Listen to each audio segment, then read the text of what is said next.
Good morning. Polls open in just more than 24 hours for tomorrow's midterm election. But what happens when voting ends and the results are in? I sat down one more time with senior political reporter Jason Whiteley, who says the campaigning, it is just beginning.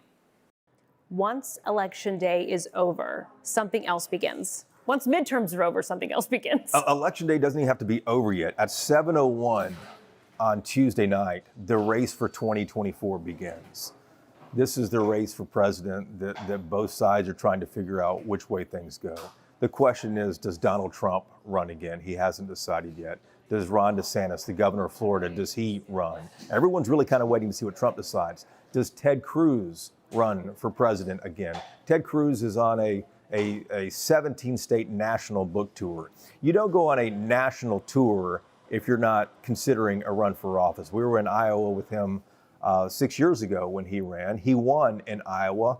He defeated Donald Trump in Iowa. He was the second runner-up essentially in the race for 2020. He's going to run again. And then on the Democratic side, the big question is whether President Biden runs for re-election.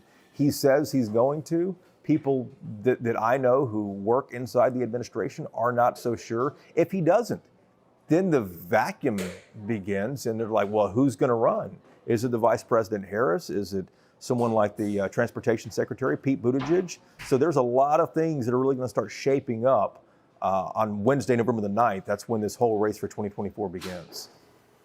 So maybe you just take a pause for a few weeks because, I mean, that we're talking the political ads, making their way around the country, whoever decides to run. So it's just beginning. Well, and I think, we just saw a comparison and a contrast between how we do it here and how they do it in Britain. They've been through a couple of prime ministers in a very short period of time. Meanwhile, we're gearing up for an election that's 2 years away already this week, where we're still wrapping up the midterms. Now we understand why we left them all those years ago. It's politics galore. Okay, this morning, be sure to join us for our live streaming coverage of election night results. Listen, the Jasons are going to be all over it. It starts around 6:50 tomorrow night before the polls close. We're going to have reporters positioned all over the state. Got some watch parties down south, so you can watch us on our WFAA Plus streaming app through Roku or Fire Stick or on WFAA.com.